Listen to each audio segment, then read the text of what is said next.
Hello ವೀಕ್ಷಕರೇ, ಫ್ಯಾಕ್ಟ್ರಿಬಿಗೆ ಸುಸ್ವಾಗತ. ಇಂದಿನ ವಿಡಿಯೋದಲ್ಲಿ ನಾವು ವಿಶ್ವದ ಟಾಪ್ 10 ದೊಡ್ಡ ಮತ್ತು ಜನಸಂಖ್ಯೆ ಹೊಂದಿರುವ ದೇಶಗಳನ್ನು ನೋಡುತ್ತೇವೆ. ಪ್ರಬುದ್ಧ ಪ್ರಯಾಣವನ್ನು ಪ್ರಾರಂಭಿಸುತ್ತಾ ನಾವು 10 ರಾಷ್ಟ್ರಗಳನ್ನು ಅನ್ವೇಷಿಸುತ್ತೇವೆ. ಅದು ಅವುಗಳ ಅಪಾರ ಗಾತ್ರಕ್ಕೆ ಮಾತ್ರವಲ್ಲದೆ ಅವರ ಗಮನಾರ್ಹ ಜನಸಂಖ್ಯೆಗೆ ಸಹ ಎದ್ದು ಕಾಣುತ್ತದೆ. ಅಲ್ಜೀರಿಯಾದ ಸೂರ್ಯ ಮುಳುಗಿದ ಭೂದೃಶ್ಯಗಳಿಂದ ಹಿಡಿದು ರಷ್ಯಾದ ವಿಸ್ತಾರವಾದ ಅರಣ್ಯದವರೆಗೆ ನಮ್ಮ ಕೌಂಟ್ಡೌನ್ ನಮ್ಮನ್ನು ಜಗತ್ತಿನಾದ್ಯಂತ ಕರೆದೊಯ್ಯುತ್ತದೆ. ಈ ದೇಶಗಳನ್ನು ಶ್ರೇಣೀಕರಿಸಲು 2 ಪ್ರಮುಖ ಮೆಟ್ರಿಕ್ಗಳನ್ನು ಪರಿಗಣಿಸಿದ್ದೇವೆ: ಭೂಪ್ರದೇಶ ಮತ್ತು ಜನಸಂಖ್ಯೆ. ಆದ್ದರಿಂದ ನಮ್ಮ ಪಟ್ಟಿಯಲ್ಲಿರುವ 10ನೇ ದೇಶವಾದ ಅಲ್ಜೀರಿಯಾದೊಂದಿಗೆ ನಮ್ಮ ಕೌಂಟ್ಡೌನ್ ಅನ್ನು ಪ್ರಾರಂಭಿಸಿದಾಗ ಬೇರೆಲ್ಲ ರೀತಿಯ ಭೌಗೋಳಿಕ ದೃಶ್ಯಕ್ಕೆ ಸಿದ್ಧರಾಗಿ. ಈ ಉತ್ತರ ಆಫ್ರಿಕಾದ ದೈತ್ಯ ಆಫ್ರಿಕಾದ ಅತಿದೊಡ್ಡ ದೇಶ ಮಾತ್ರವಲ್ಲದೆ ವಿಶ್ವದ 10ನೇ ದೊಡ್ಡದಾಗಿದೆ. ಇದರ ಭೂಪ್ರದೇಶವು ಅಲಾಸ್ಕಾದ ಸುಮಾರು 1.5 ಪಟ್ಟು ದೊಡ್ಡದಾಗಿದೆ ಮತ್ತು ಇದು ಸುಮಾರು 40 ಮಿಲಿಯನ್ ಜನರಿಗೆ ನೆಲೆಯಾಗಿದೆ. ಇದು ಅರಬ್, ಬರ್ಬರ್ ಮತ್ತು ಫ್ರೆಂಚ್ ಸಂಸ್ಕೃತಿಗಳ ವೈವಿಧ್ಯಮಯ ಮಿಶ್ರಣವನ್ನು ಪ್ರತಿನಿಧಿಸುತ್ತದೆ. 9ನೇ ಸ್ಥಾನಕ್ಕೆ ಹೋಗುವಾಗ ನಾವು ಮಧ್ಯ ಏಷ್ಯಾದಲ್ಲಿ ಕಜಾಕಿಸ್ತಾನ್ ಅನ್ನು ಕಾಣುತ್ತೇವೆ. ಶುಷ್ಕ ಮರುಭೂಮಿಗಳಿಂದ ಹಿಮದಿಂದ ಆವೃತವಾದ ಪರ್ವತಗಳವರೆಗೆ ವೈವಿಧ್ಯಮಯ ಭೂದೃಶ್ಯಗಳಿಗೆ ಹೆಸರುವಾಸಿಯಾಗಿದೆ. ಕಜಾಕಿಸ್ತಾನ್ ವಿಶ್ವದ ಅತಿದೊಡ್ಡ ಭೂಕುಸಿತ ದೇಶವಾಗಿದೆ. ಕೇವಲ 20 ಮಿಲಿಯನ್ ಜನಸಂಖ್ಯೆಯೊಂದಿಗೆ ಇದು ಅಲ್ಜೀರಿಯಾಕ್ಕಿಂತ ಕಡಿಮೆ ಜನನಿಬಿಡವಾಗಿದೆ, ಆದರೆ ಯುನೈಟೆಡ್ ಕಿಂಗ್ಡಮ್ಗಿಂತ 9 ಪಟ್ಟು ದೊಡ್ಡದಾದ ಪ್ರದೇಶವನ್ನು ಹೊಂದಿದೆ. ಗಾತ್ರ ಮತ್ತು ಜನಸಂಖ್ಯೆಯ ಪ್ರಕಾರ ನಾವು ಅಗ್ರ 10 ದೇಶಗಳ ನಮ್ಮ ಜಾಗತಿಕ ಪ್ರವಾಸವನ್ನು ಮುಂದುವರಿಸಿದಾಗ ನಾವು ಈಗ ದಕ್ಷಿಣ ಅಮೆರಿಕಾದ ಖಂಡಕ್ಕೆ ಹೋಗುತ್ತೇವೆ. ಅಲ್ಲಿ ಅರ್ಜೆಂಟೀನಾ 8ನೇ ಸ್ಥಾನವನ್ನು ಹೊಂದಿದೆ. ಸುಮಾರು 1.7 ಮಿಲಿಯನ್ ಚದರ ಮೈಲುಗಳಷ್ಟು ಭೂಪ್ರದೇಶದೊಂದಿಗೆ ಅರ್ಜೆಂಟೀನಾವು ವಿಶಾಲವಾದ ಮತ್ತು ವೈವಿಧ್ಯಮಯ ರಾಷ್ಟ್ರವಾಗಿದ್ದು, ಉತ್ತರದಲ್ಲಿ ಉಷ್ಣವಲಯದ ಕಾಡುಗಳಿಂದ ಹಿಡಿದು ದಕ್ಷಿಣದ ಟಿಯೆರಾ ಡೆಲ್ ಫ್ಯೂಗೊದ ಹಿಮಾವೃತ ಟಂಡ್ರಾವರೆಗೆ ಎಲ್ಲವನ್ನೂ ನೀಡುತ್ತದೆ. ಅದರ 45 ಮಿಲಿಯನ್ಗಿಂತಲೂ ಹೆಚ್ಚು ಜನಸಂಖ್ಯೆಯು ಈ ವೈವಿಧ್ಯತೆಯನ್ನು ಪ್ರತಿಬಿಂಬಿಸುತ್ತದೆ. ಅರ್ಜೆಂಟೀನಾವನ್ನು ಅನ್ವೇಷಿಸಲು ನಿಜವಾದ ಆಕರ್ಷಕ ದೇಶವಾಗಿದೆ.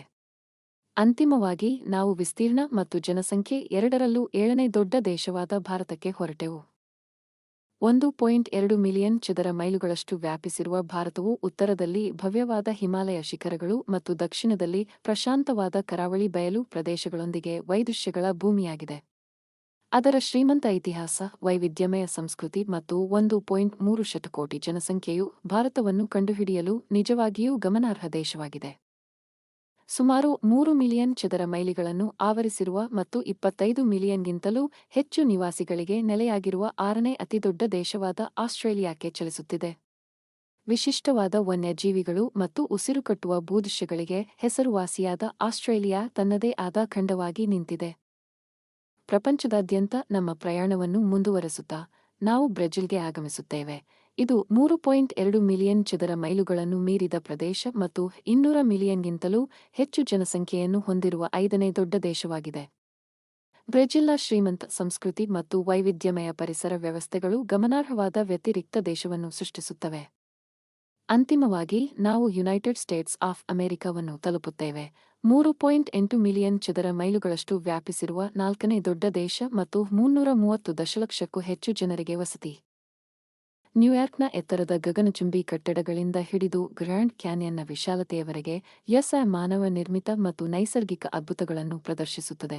ನಾವು ಅಗ್ರ 3 ದೊಡ್ಡ ದೇಶಗಳನ್ನು ಪರಿಶೀಲಿಸುವಾಗ ನಾವು ಚೀನಾವನ್ನು ಎದುರಿಸುತ್ತೇವೆ.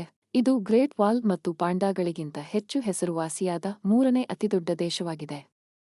1 ಶತಕೋಟಿ ಜನಸಂಖ್ಯೆಯನ್ನು ಮೀರಿದ ಜನಸಂಖ್ಯೆ ಮತ್ತು ಮರುಭೂಮಿಗಳು ಮತ್ತು ಎತ್ತರದ ಪರ್ವತ ಶಿಖರಗಳನ್ನು ಒಳಗೊಂಡಿರುವ ವಿಶಾಲವಾದ ಭೂಪ್ರದೇಶದೊಂದಿಗೆ ಚೀನಾವು ಅಪಾರ ವೈವಿಧ್ಯತೆಯ ಭೂಮಿಯಾಗಿದೆ. ಸುಂದರವಾದ ಭೂದೃಶ್ಯಗಳು ಮತ್ತು ತುಲನಾತ್ಮಕವಾಗಿ ಕಡಿಮೆ ಜನಸಂಖ್ಯೆಗೆ ಹೆಸರುವಾಸಿಯಾದ 2ನೇ ಅತಿದೊಡ್ಡ ದೇಶವಾದ ಕೆನಡಾಕ್ಕೆ ತೆರಳುತ್ತಿದೆ. ಕೊನೆಯದಾಗಿ ನಾವು 11 ಸಮಯ ವಲಯಗಳನ್ನು ವ್ಯಾಪಿಸಿರುವ ಮತ್ತು ವೈವಿಧ್ಯಮಯ ಭೂದೃಶ್ಯಗಳನ್ನು ಹೆಮ್ಮೆಪಡುವ ಭೂಮಿಯ ಮೇಲಿನ ಅತಿದೊಡ್ಡ ದೇಶವಾದ ರಷ್ಯಾವನ್ನು ತಲುಪುತ್ತೇವೆ. ವಿಸ್ತೀರ್ಣ ಮತ್ತು ಜನಸಂಖ್ಯೆಯ ದೃಷ್ಟಿಯಿಂದ ಈ ಅಗ್ರ 10 ದೊಡ್ಡ ದೇಶಗಳು ನಮ್ಮ ಪ್ರಪಂಚದ ನಂಬಲಾಗದ ವೈವಿಧ್ಯತೆ ಮತ್ತು ವೈಶಾಲ್ಯತೆಗೆ ಒಂದು ನೋಟವನ್ನು ನೀಡುತ್ತವೆ.